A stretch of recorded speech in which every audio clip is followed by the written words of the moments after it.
María Valtorta, libro de Azarías, traducido del original italiano por Santiago Simón Horta. Título original de la obra en italiano: Scritti di Maria Valtorta, libro di Azaria. Advertencias previas. Las consigno por considerarlas necesarias para precisar las razones que me han movido a prescindir de determinados aditamentos del libro original. Como el resto de los que integran el conjunto de las obras de María Valtorta, es un regalo del cielo, sin otro fin que el bien espiritual de sus destinatarios. La presente traducción no tiene ni debe de tener fin distinto. Por tal motivo, he prescindido de las notas introductorias del escritor Pisani, que hacen referencia a cuestiones relacionadas con los originales autógrafos, etc., etc. De las anotaciones puestas al pie de las páginas por el padre Bertini, tan solo he recogido aquellas que, a mi entender, aclaran determinados hechos y circunstancias, pues, de transcribirlas todas, el libro alcanzaría desmesuradas proporciones por lo extenso de las mismas, que, si bien importantes, miran únicamente a una subida erudición. He prescindido, asimismo, de la transcripción de las diversas partes de las misas respectivas: introito, oración, epístola, gradual, etc., porque, aparte su extensión, dicha transcripción resultaría inútil, dado que esas partes no coinciden con las de las misas actuales, pues las aquí comentadas conforman con el misal de San Pío V, y las que ahora se celebran se acomodan a la liturgia establecida por el Papa Pablo VI. Los comentarios a las misas dominicales, a las que María Valtorta denomina misas angélicas, abarcan un ciclo litúrgico completo que se inicia el 24 de febrero de 1946 con la misa de sexagésima y se cierra el 2 de febrero de 1947 con la de septuagésima. Pues bien, aunque oficialmente el ciclo litúrgico da comienzo el primer domingo de Adviento, he creído conveniente no alterar el orden cronológico de los comentarios, ya que no es óbice para el lector pueda acomodar su lectura a la festividad correspondiente. Y hechas estas advertencias, pongo en sus manos, lector amigo, la presente traducción del libro de Azarías, que no dudo ha de recibir como lo que es, una joya del cielo. Dando gracias a Dios por todo ello, cantemos juntos con Azarías y María Valtorta. Gloria al Padre, gloria al Hijo, gloria al Espíritu Santo. El traductor. He aquí de qué y cómo fuisteis redimidos por aquel de quien en estos días narra la Iglesia la epopeya supersanta que terminó con el último clamor sobre el Gólgota. He aquí con qué preparó tu conciencia a la pureza que es necesaria para recibir sus palabras, y tu espíritu para las obras de vida que Él juzga buenas para los hombres. Sin su sangre sin su inmolación llevada a cabo por el Espíritu Santo, esto es, por el amor, ni en la tierra ni en los cielos hubieras podido servir a Dios vivo. Por lo que le costaste, no temas de su amor. Por la potencia de este amor que le impulsó a morir para hacerte digna de escucharle y de comprenderle, no dudes de su misericordia. Él, Pontífice eterno, puede muy bien introducir en el santuario a los que Él elige. Es esta la nueva alianza, y no el querer de los hombres, ni el dinero, las conjurias, las alianzas entre castas sociales que se odian, pero que se ayudan para dañar a los que se encuentran solos y prevaricando usurpan el puesto a los designados por Dios. Mas Dios mismo es el que elige a sus instrumentos y estos, llamados, reciben por la promesa de Cristo y por su inmolación la herencia eterna. Vamos, no llores, alma hostia, o mejor, llora con Cristo que, junto con la naturaleza humana, tomó también la desconocida en el cielo, debilidad y amargura del llanto. Le has visto derramar lágrimas y sangre, y fue el dolor el que colocó sobre su faz bendita la primera máscara sanguinolienta, la corona de espinas y la granizada de la flagelación no hicieron sino mantener aquella máscara sobre el rostro que los hombres no merecían ver, ya más en la perfección de su belleza pacífica. Unifórmate, unifórmate con tu maestro, maestro de doctrina y maestro de inmolación. También él derramó, abatido contra la piedra del Getsemaní, prensado por todo el dolor del mundo y por todo el rigor del cielo, su último llanto de criatura humana.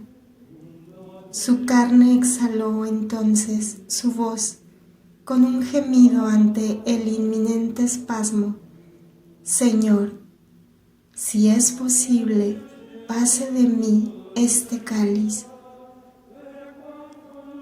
Para aquellos que no llegan a creer que Jesús era verdadero hombre y del hombre tenía el apego a la vida y la repugnancia a la muerte, este grito es una respuesta que dice: Él era verdadera carne. Pero no se haga mi voluntad sino la tuya. Para aquellos que no aciertan a creer que Jesús era verdadero Dios y que poseía las perfecciones de Dios, este grito es la respuesta que dice: Él era verdadero Dios.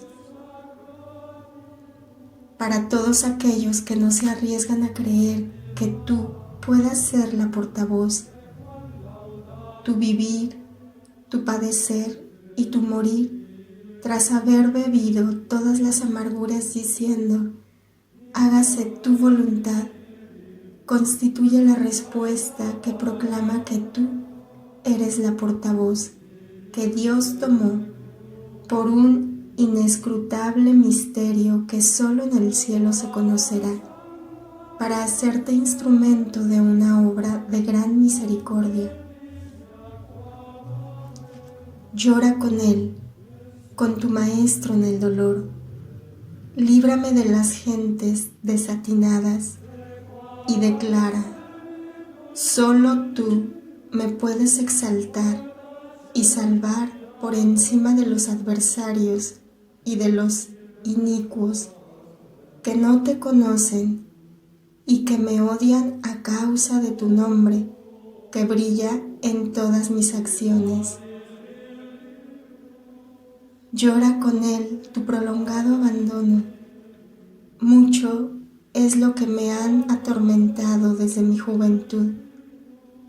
Sí, llegaste a él a través de innumerables luchas y tormentos, y has sido mártir a causa de tu fidelidad a su llamada, mas no te ha podido vencer, porque sobre toda otra voz seguías a la de tu Jesús. Ahora que estás a sus pies y eres el instrumento, es obvio que los enemigos de la verdad levantan sobre tus espaldas un edificio de calumnias para aplastarte debajo de él. Mas si los otros Cristos tienen en común la pasión y la crucifixión, tienen también asimismo en común la resurrección.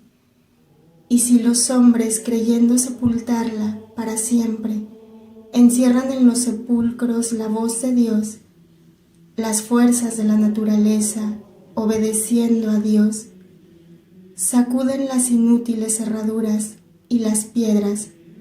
Las mismas piedras proclaman a Dios triunfador en sí mismo y en sus siervos, abriéndose y dejando salir perfumes y luz de sus cerradas entrañas, en las que no se descompone el justo, sino que reposa para resurgir más fuerte y más bello.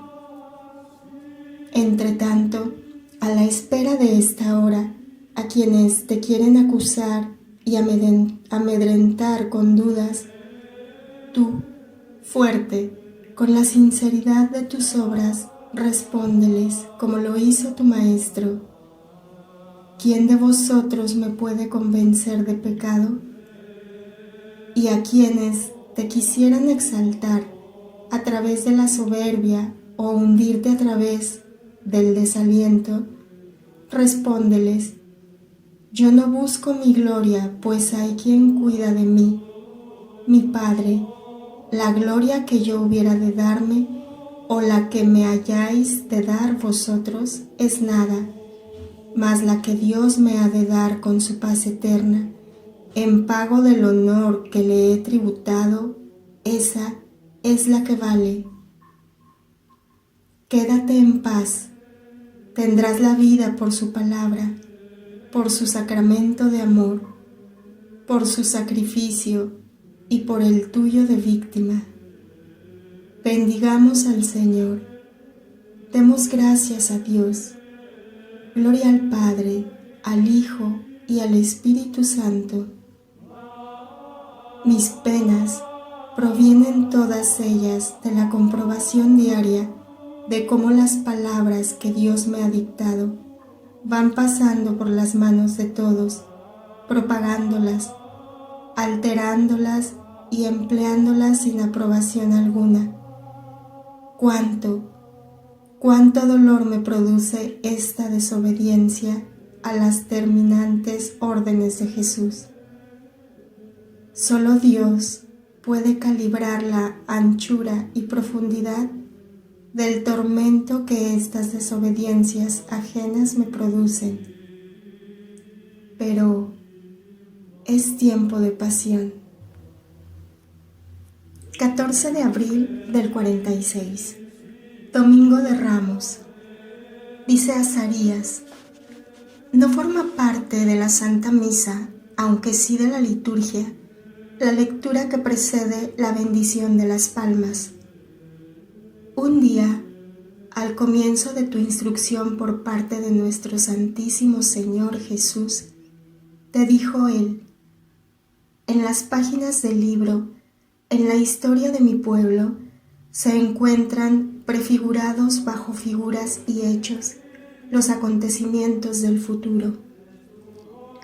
La gente, de ordinario, a las 70 palmeras del oasis de Elim, las pone como figura de las palmas de hoy. Mas mi Señor hace que te instruya acerca de la verdadera figura de la lectura de hoy. Los israelitas, pasados los tiempos santos de los patriarcas, que podrían parangonarse con tierras fértiles, ricas de todo bien, llegaron a corromperse, transformándose en desierto estéril, en el que solo escasos oasis y aún más escasas fuentes daban a entender que no todo había muerto y, a modo de llamada de piedad celeste, atraían a los extraviados, si bien de buena voluntad, en torno a los solitarios espíritus de los justos de Israel, los patriarcas, los jueces y profetas, los grandes reyes de Israel, los macabeos, Judith, Esther, Joel, Tobías, Nehemías, los santos.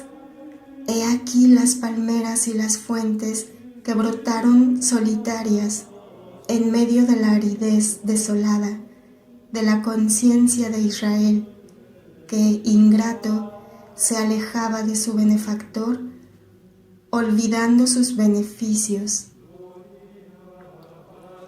Así es como encontró su tierra aquel que dio a su pueblo, aquella tierra ya prometida, cuya espléndida belleza superaba todas las esperanzas de los patriarcas.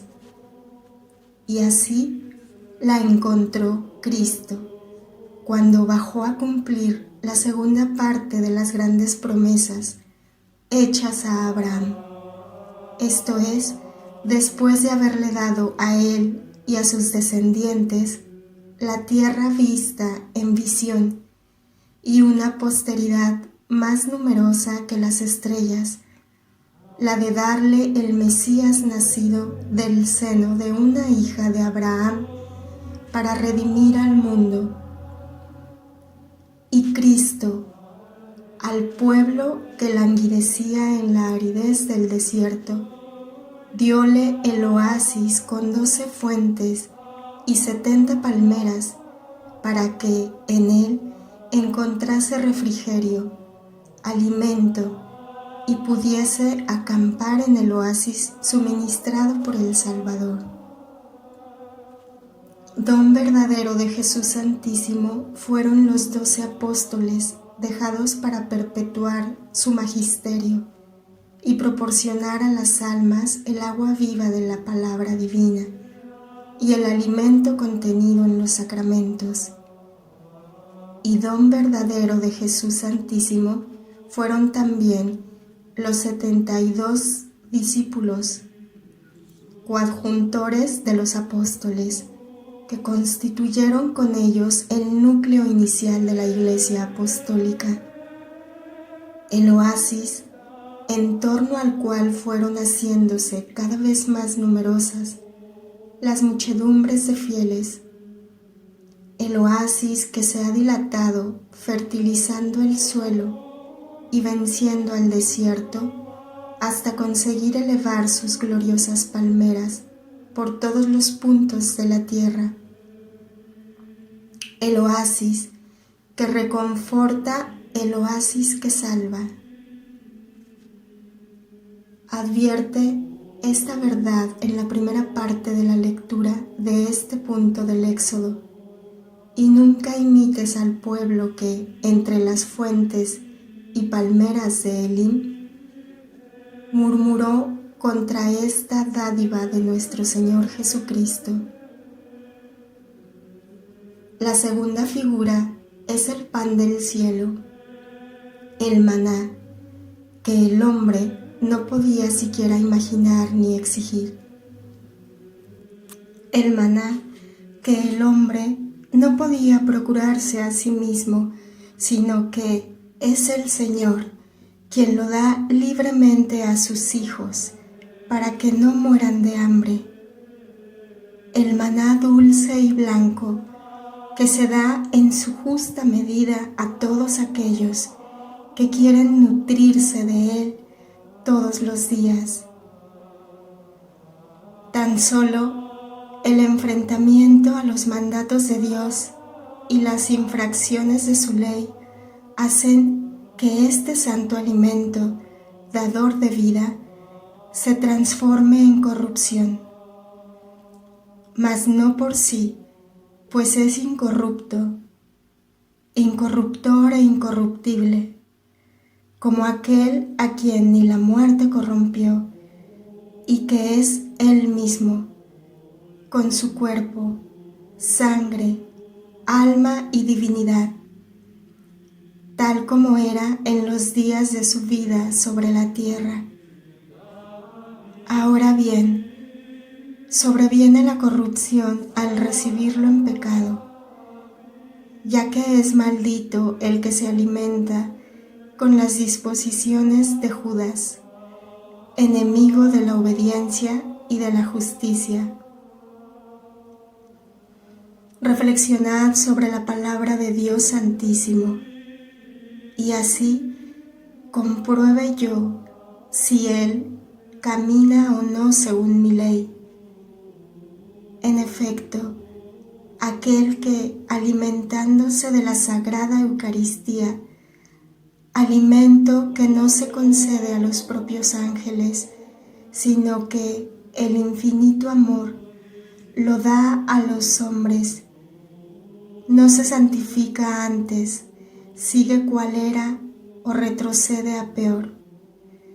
Da a entender que no camina según la ley y que, puesto que ese alimento no consigue mudarle, lo toma sin duda con el alma obstinada en la culpa, más o menos grave. Eucaristía y buena voluntad.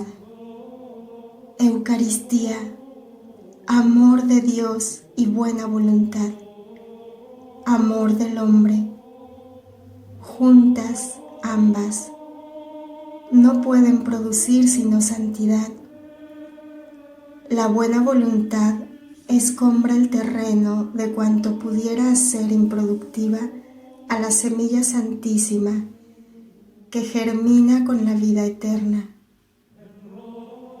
La buena voluntad coloca sobre el altar cuanto sirve para consumar el holocausto, es decir, cuanto el fuego eucarístico puede quemar, abrazando al hombre material para encender el espíritu, purificarlo, hacerlo grácil como la llama, con tendencias al cielo, y subiendo a él con sus resplandores, para juntarse al fuego que le encendió, fuego con fuego mediante unión de amor. Mas cuando la buena voluntad falta y hace acto de presencia la desobediencia, esto es, el estado de pecado, ¿qué es lo que puede hacer la Eucaristía? Nada más de cuanto podía el maná recogido de forma contraria a la ordenada por Dios. Queda inerte como acción propia y viene a resultar nociva como efecto en quien la recibe. Y no me refiero aquí a los verdaderos sacrilegios, sino más bien a los tibios y soberbios que, por costumbre, se alimentan de ella como diciendo: los que cumplimos con esta costumbre somos quienes tributamos este honor a Dios. El sexto día deben disponer lo que llevaron, o sea, el doble de lo que solía recoger en cada uno de los días. ¡Qué gran consejo eucarístico! El sexto día, esto es, la víspera del día del Señor, y cada uno de los días de mesa eucarística es día del Señor para el alma. Las almas deben preparar lo que habitualmente tienen: el fervor, el arrepentimiento y los propósitos, para marchar dignamente y con provecho a recibir el pan del cielo, Dichosos aquellos que así lo hacen, y dichosos igualmente aquellos para quienes todos los días son vísperas del día del Señor, y cuya vida discurre en una constante preparación del encuentro admirable, santificante y vital, llegados a la vigilia del gran día de su reposo. La muerte en gracia de Dios, sentirán en su agonía el consuelo de estas palabras pronunciadas en los sacerdotes de hoy y dictadas por su propio corazón y por el ángel de su guarda. En esta tarde, la muerte es la tarde. Conoceréis vosotros que el Señor es aquel que os sacó de la tierra de Egipto, es decir, de la vida terrena que es destierro y dolor. Y mañana, muy temprano, esto es, superada la muerte, contemplaréis la gloria del Señor, o sea, el cielo, vuestra morada de santos para siempre. Esto es lo que te debe sugerir la lectura de bendición de los ramos. Y ahora meditemos la Santa Misa. Eleva tus súplicas con tu verdadero y perfecto Maestro. Verdaderamente tú has sido fundida como metal licuado por el calor en el molde de Él en su pasión, habiendo tomado su forma. Tu humanidad se ha desleído por el calor de la caridad. Tu espíritu se ha reblandecido para poder ser remodelado y por momentos se va imprimiendo en ti la marca de tu amado Jesús en su pasión. Sus deseos son los tuyos. Tuyos son también sus dolores, sus abandonos, sus amargas experiencias de lo que son los hombres y sus desolaciones al verse tan incomprendido, rechazado y despreciado. Y por último, tuyos son, asimismo, sus gemidos y sus plegarias al Padre. Semana Santa, semana dolorosa. Si bien hay que señalar que las perlas más bellas se te han dado siempre en esta semana, que es la más perfecta de entre sus muchas semanas de hombre, ni semana alguna de entre las 1737 que le vieron en el mundo puede equipararse a esta, su última, de hombre sujeto al dolor, debiéndosela tú agradecer como la prueba más hermosa de su amor. No te preguntes, ¿qué nueva tortura me ha de traer esta? ¿Qué cáliz tendré que beber el jueves al viernes? ¿Qué agonía? ¿Qué muerte? ¿Qué consuelo? ¿Qué traición? No te lo preguntes, sino abandónate a tu Padre. Una hora es la que se te ha de ahorrar, la del abandono de Dios. La viviste ya cuando fue necesario para socorrer a las almas en trance de desesperación, y así devolverles el cielo y llevarlas al cielo, pues no se vive dos veces aquella tortura. Por eso, el Padre Eterno y Santo ya no rechazará a su pequeña voz, y así puedes gritarle, segura de ser escuchada: Señor, no alejes de mí tu auxilio, acude en mi defensa, líbrame de la boca del león y de los cuernos del búfalo, a mí, que soy tan débil. Una plegaria te ha escuchado ya en estos días.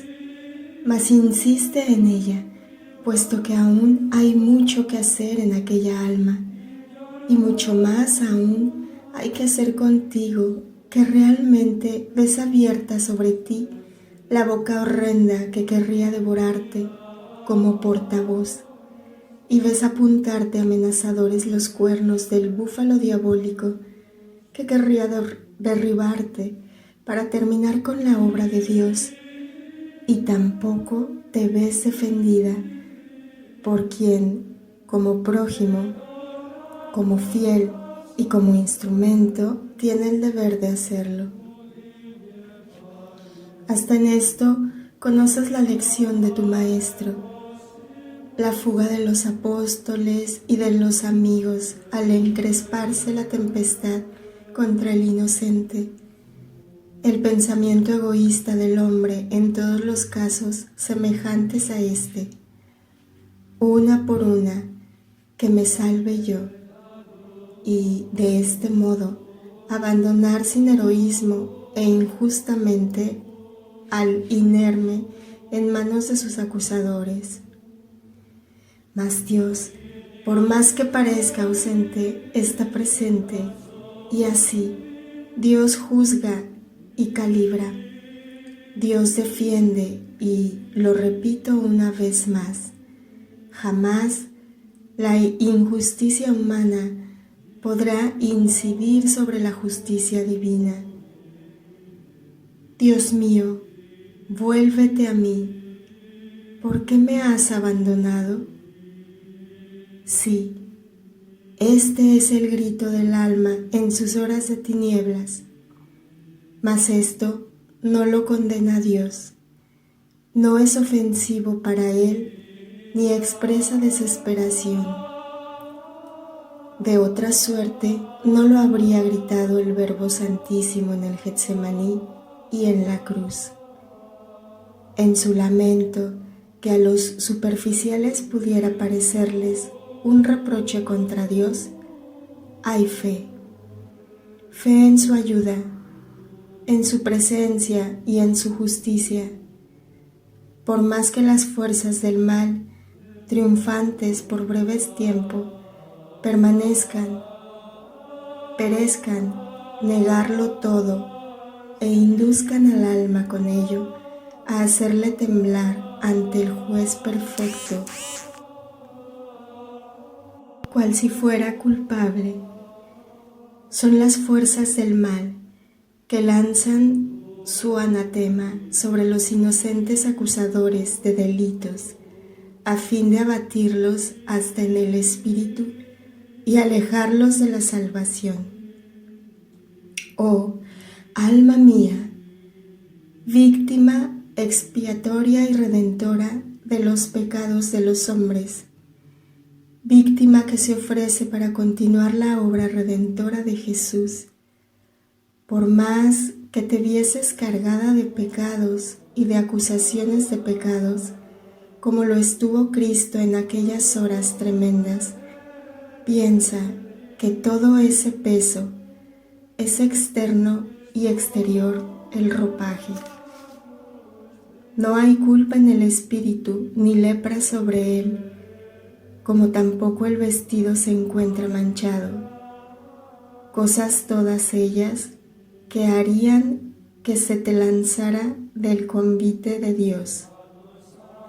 Ahora bien, sobre ese espíritu aparecen tan solo las gloriosas heridas del alma víctima, y tales heridas son ornamento que no desdoro. El apóstol angélico ya especificó quiénes son los que están delante del trono de Dios y del Cordero. Son los que vienen de la gran tribulación y lavaron y blanquearon sus vestidos con la sangre del Cordero. Esos vestidos blanqueados con el dolor de los dolores, con la víctima de las víctimas y con la gran tribulación de los fieles verdaderos, de las víctimas y de los martirizados por ser corredentores, se hallan adornados con las perlas de vuestros padecimientos e incluso con la de las acusaciones injustas.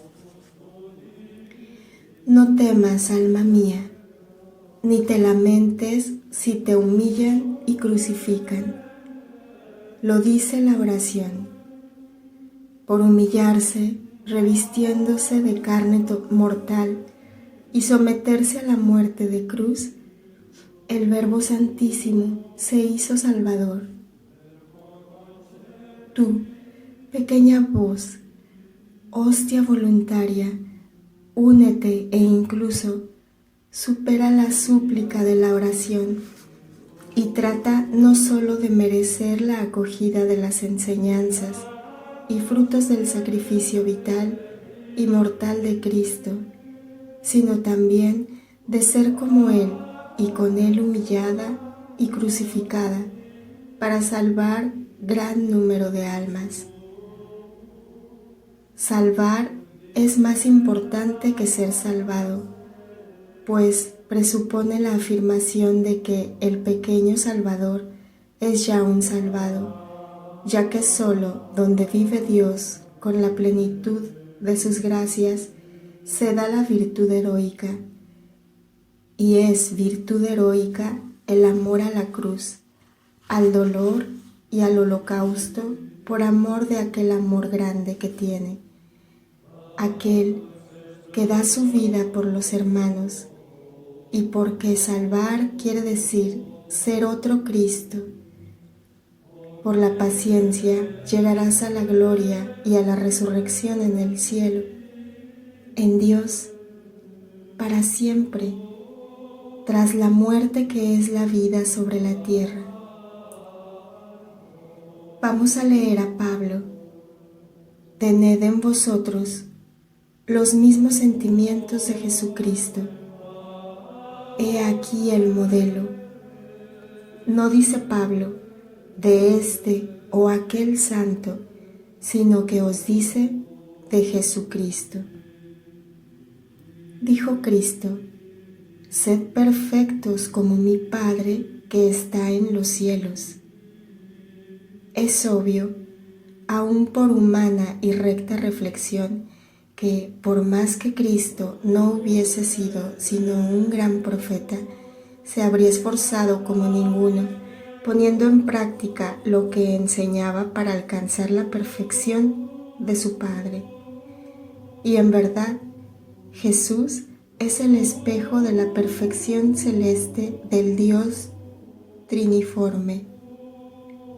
No hubo en él, durante los 33 años de vida, ni una sola imperfección. Tanto es así que la verdad, viviente en forma mortal, no pudo decir, ¿quién de vosotros me puede convencer de pecado?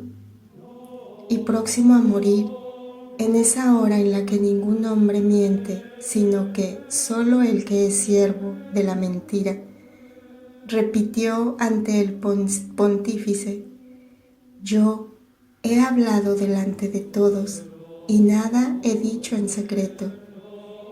¿A qué me interrogas? Interroga sobre lo que he dicho a los que me han oído. Oh, dichosos aquellos que sin ruborizarse pueden repetir a sus acusadores estas mismas palabras, seguros de no haber hecho nada reprobable. Dichosos, dichosísimos, muertos, pero no desmentidos por los hechos. Suben ellos a Dios ya coronados. Y si con el tiempo mudan los hombres su juicio sobre los condenados un día por ellos, ¿no son ya ellos los que desde la tenebrosa tierra alzan la corona para colocarla sobre la cabeza del bienaventurado, sino que es la corona la que desciende y con su resplandor, que no es de la tierra, habla y hace temblar a aquellos que alzaron su mano y abrieron su boca contra aquel a quien Dios amaba, y amaba a Dios, y le servía con perfecto servicio. Tened en vosotros los sentimientos de Cristo Jesús, el cual, existiendo en forma de Dios, no consideró por rapiña esta igualdad. Jesús, por el hecho de haber nacido de María, no era menos Dios que lo fuese como Verbo en el cielo. La carne no anuló en Cristo a la divinidad. Verdadero Dios y verdadero hombre, tuvo en sí, no una, sino dos perfecciones, la de la naturaleza divina, oculta, pero no disminuida por la carne, y la de la naturaleza humana, superpuesta y superperfeccionada por aquella que era la del Adán, porque al don de una naturaleza humana perfecta, don de Dios gratuitamente otorgado a Adán, unió la voluntad capaz de superperfeccionar la naturaleza humana. El primogénito de entre los muertos quiso redimir al hombre caído, no solo con la sangre, sino también llevando la humanidad, un día perfecta y después decaída, a una superperfección tal que el infierno y los blasfemadores de la verdad quedasen vencidos y confusos. Inclinad vuestra frente, hombres que pretendéis explicar lo inexplicable con la pobre ciencia creada por vosotros, hueca y despojada de luces y directrices sobrenaturales. Anonadaos vosotros que no sabéis sino descubrir el error, sobre todo el nocivo. Estáis vencidos. Jesucristo hombre, con el fulgor de su humanidad, desbarata vuestros axiomas, anula vuestros cálculos y os hace ver lo que sois, dioses desatinados y soberbios, que ponéis medidas a Dios. Si es que lo admitís conforme a vuestra pequeñez, y si no lo admitís, deliráis como imposibles autocreaciones de la mentira y con envilecedoras e inverosímiles descendencias. Jesucristo es hombre, y no un filósofo ni un insensato fundador de religiones sacrílegas que pueda crear un superhombre superior al hombre no nacido por obra de querer carnal, sino por querer divino. Y este hombre perfecto, en el que estaba la plenitud de la divinidad y de la humanidad, no tuvo para sí el que, en virtud de la primera, pudiese abusar de su omnipotencia a favor de la segunda, sino que se aniquiló a sí mismo tomando forma de siervo y, asemejándose a los hombres, apareció como un simple hombre y se humilló a sí mismo, haciéndose obediente hasta la muerte y muerte de cruz. He aquí, caras voces y queridas víctimas, a donde debéis llegar para que con mayor fuerza brille Dios en vosotras. El honor comporta gravámenes. El ser instrumentos extraordinarios no debe haceros orgullosas, ni despertar en vosotras pretensiones de beneficios materiales, inmunidad en el dolor y carencia de ofensas, calumnias, acusaciones injustas, desprecios, abandonos, todo aquello, en fin, que padeció Jesús, el hombre Dios. Así pues, recapacitando debidamente antes de resarcir con toda clase de sacrificios los dones extraordinarios que Dios os concede y la aceptación de vuestro sacrificio, puesto que no cabe honor más grande que el de ser juzgadas dignas de ser hostias. Debéis perfeccionaros en la humildad y en la obediencia heroica hasta la muerte y muerte de cruz. Mas escuchad lo que en último término dice Pablo. Por esto, en cambio, Dios ciertamente lo exaltó y le dio un nombre que está sobre todo otro nombre, y tal que al nombre de Jesús ha de doblarse toda rodilla en el cielo, en la tierra y en el infierno, debiendo toda lengua confesar que el Señor Jesucristo está en la gloria de Dios Padre.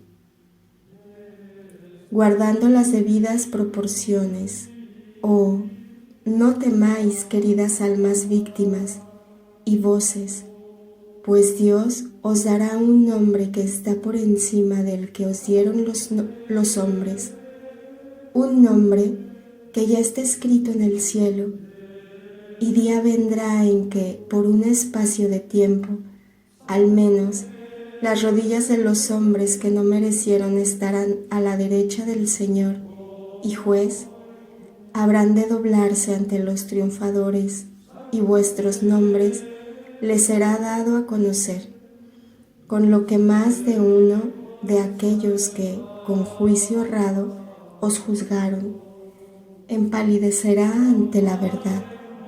Se postrarán, no para tributaros espontáneo honor, sino abatidos por los fulgores de que Cristo Juez se proyectarán sobre sus santos, formando un deslumbrante mar de luz. Todo el escrito con palabras de verdad,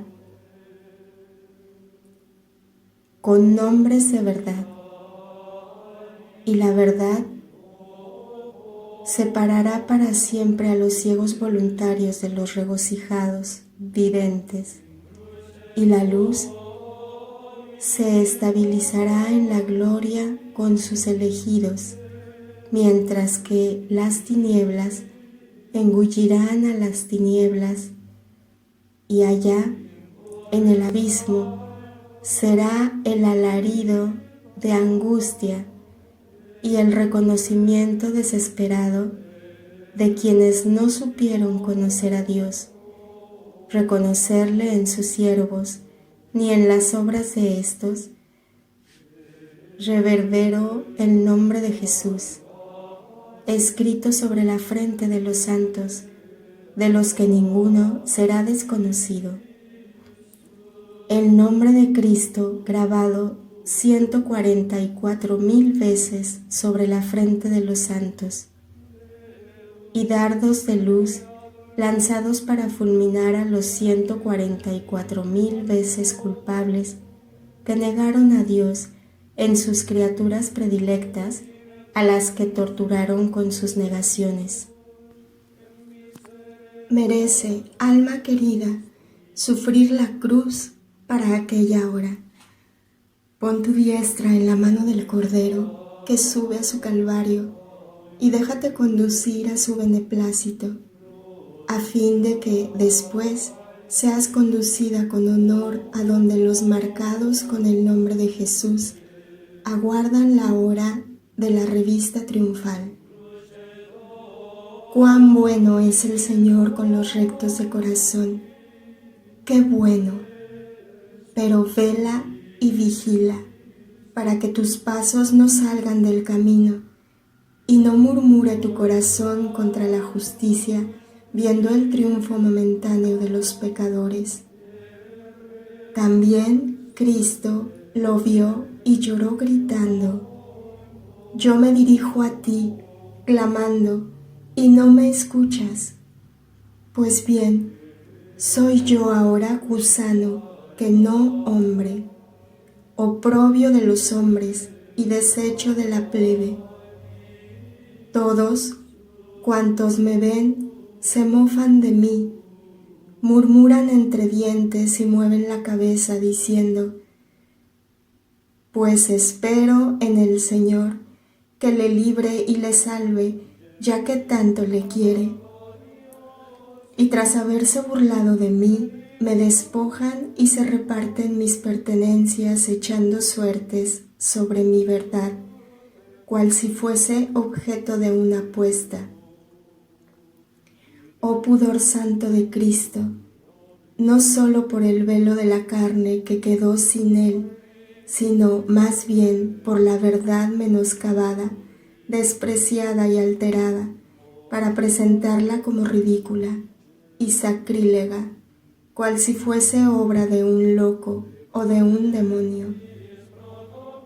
Esto constituye vuestra tortura, instrumentos extraordinarios crucificados. Esta es la vuestra tortura. Miráis si hay quien tenga respeto y compasión, y no dais con hombre alguno que os consuele. Demandáis caridad y os corresponden con hiel. Suplicáis el refrigerio de una palabra fraterna, de una comprensión santa, y os suministran vinagre para agudizar el dolor de vuestras heridas.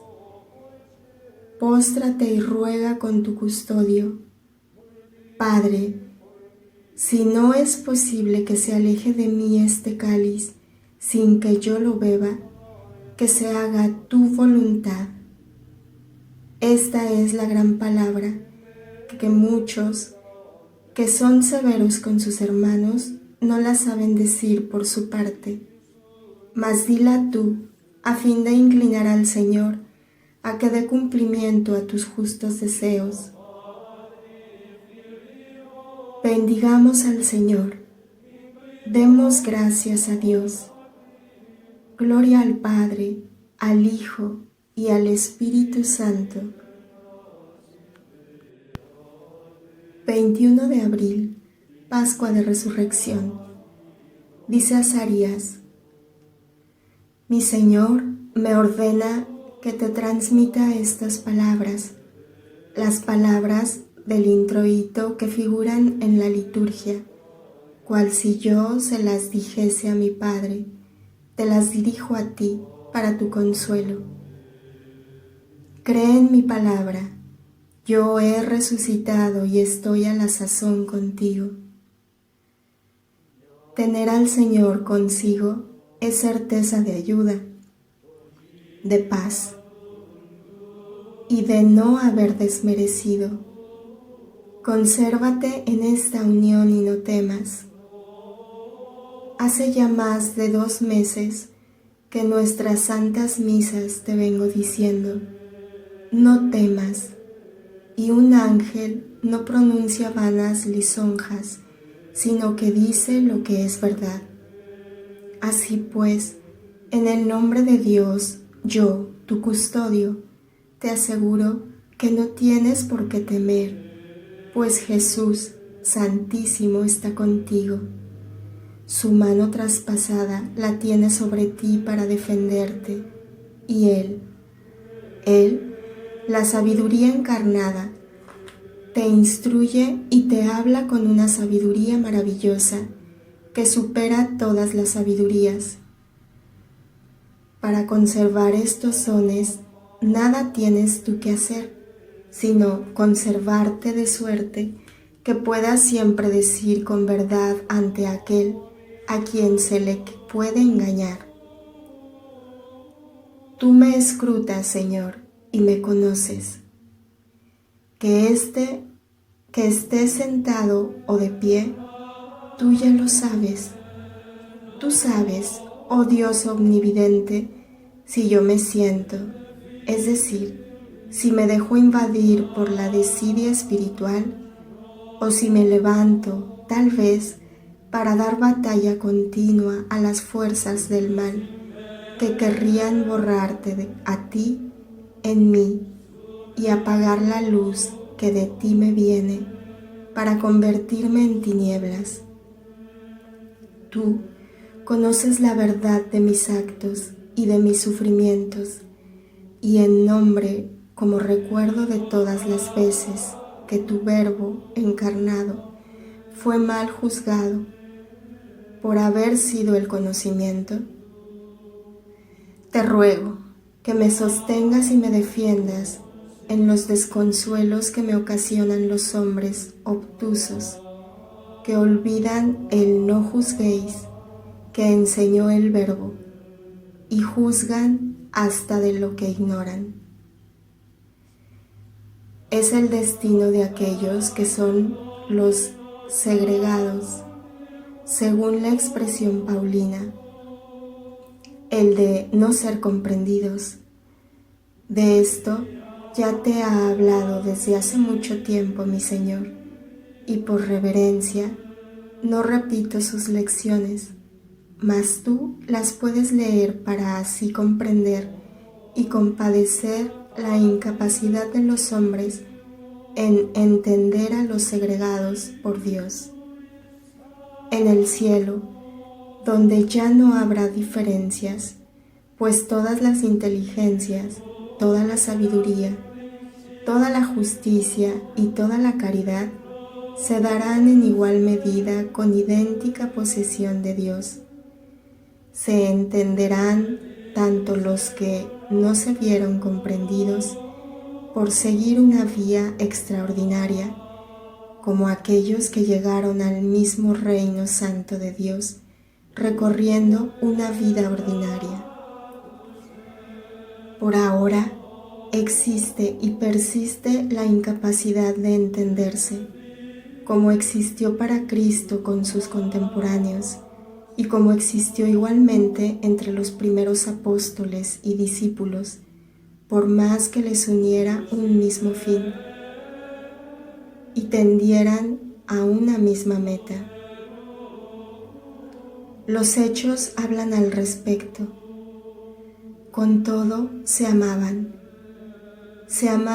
en un único Cristo cuya gloria promovían.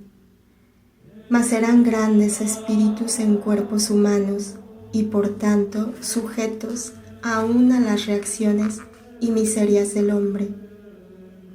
De este hombre que no muere jamás del todo y que aún en los más santos se desatan sobre vientos impesados.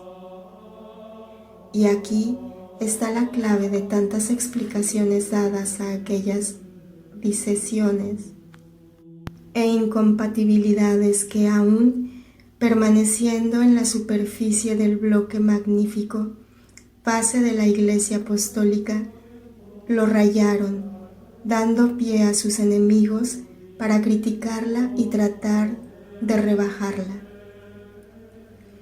Pero el hombre es siempre hombre, y Dios, hasta en los mejores bien amados, con el fin de espolearlos a una virtud cada vez más heroica, permite que persistan partículas de humildad, provocadoras de reacciones irreprensibles a sus ojos, si bien aptas a procurarles de parte del mundo imperfectísimo que se tiene por más perfecto que los siervos de Dios, críticas, censuras, burlas, ofensas y juicios malévolos.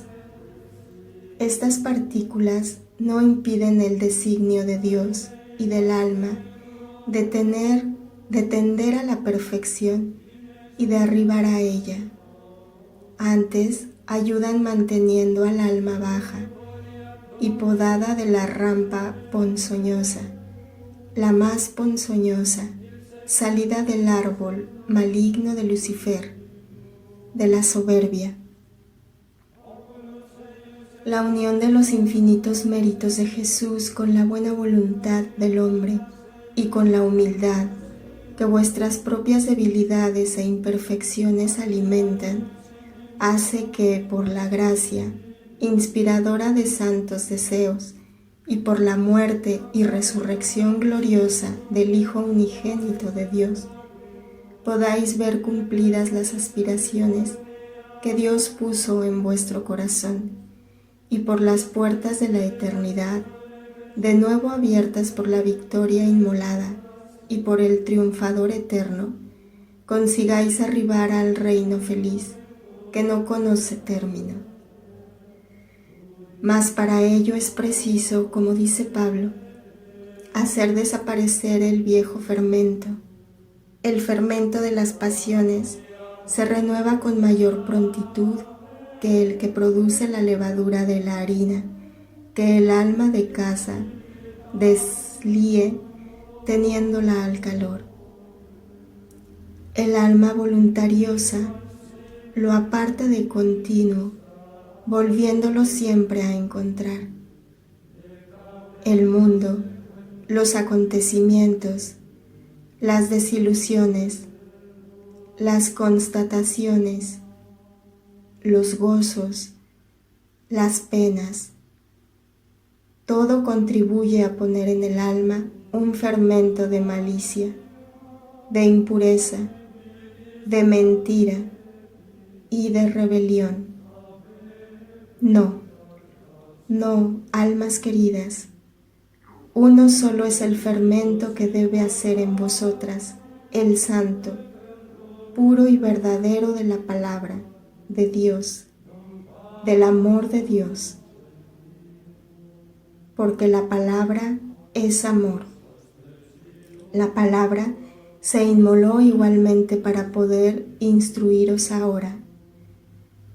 También para esto, y así la palabra se inmoló haciéndose hombre, a fin de poder hablar a los hombres y suministrarles la palabra verdadera, haciendo fermentar el verdadero conocimiento de la ley, que es el amor, en lugar de la levadura ácida, impura, astuta y malvada, que a la sazón había, vieja y nociva, entre los hijos de Dios.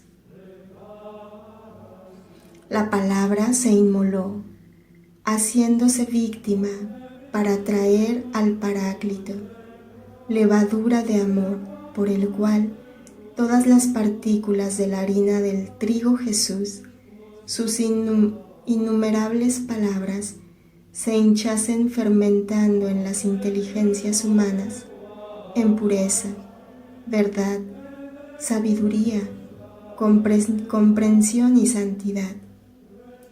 Mas si la levadura buena viene a mezclarse con la vieja y deteriorada, no mejora ésta, sino que por el contrario, se corrompe la buena, y por ello de nada sirve haber recibido la levadura santa que procede de Dios, por lo que es preciso hacer desaparecer todas las partículas de la levadura mala y hacerse puros, nuevos como niños recién nacidos, y hacerlo de continuo para impedir la obra de Satanás y de la carne, y hacerlo con vigilancia asidua, sin pusilanimidades y sin pereza ni presunciones.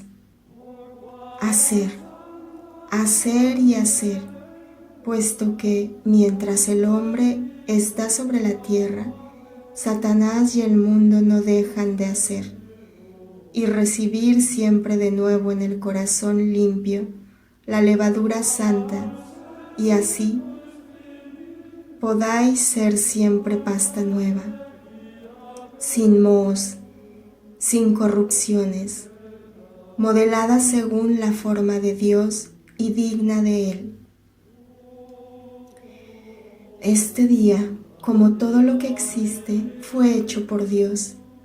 Si bien este es ciertamente un día perfecto, día que aventaja a cualquier otro día creativo, porque en él resplandecen en todo su poder la potencia y misericordia divinas y eternas.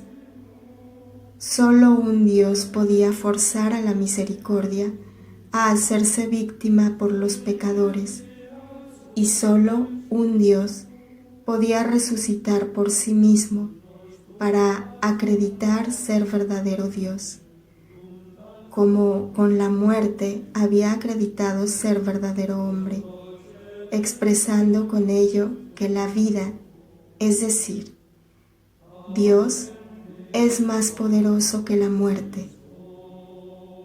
Satanás, que el autor del todo no puede ser muerto por una parte y que Dios, autor del todo, no pudo ser muerto por el hombre ni quedar muerto, porque si bien es cierto que por amor al hombre gustó la ceniza amarga de la muerte, lo es asimismo que venció a la muerte y para siempre, y que todas las fuerzas del mal, así se llamen Satanás o pequeños satanases, jamás podrán dar muerte al viviente. María, pequeña María de Jesús, también tú, al igual que la gran María de Lázaro, has visto, según reza la secuencia pascual, el sepulcro del Cristo viviente y su gloria de resucitado. Lo mismo que a los ángeles testigos, el sudario y los vestidos. Por este don, sean para ti dulces todas las penas que de todos te vengan hasta incluso de Dios, y que cuantos dones se te conceden, te sirvan para conseguir el cielo, no imitando a quienes del don que gratuitamente se les concede, hacen uso de él con soberbia, desobediencia e imprudencia, creyéndose ya seguros por ser beneficiarios, sin pensar que el don es prueba y que, como se da, se puede quitar, pudiendo igualmente, si él mismo, en vez de producir amor a la verdad, a la obediencia y a la justicia, hace fermentar la mentira, la soberbia y la desobediencia,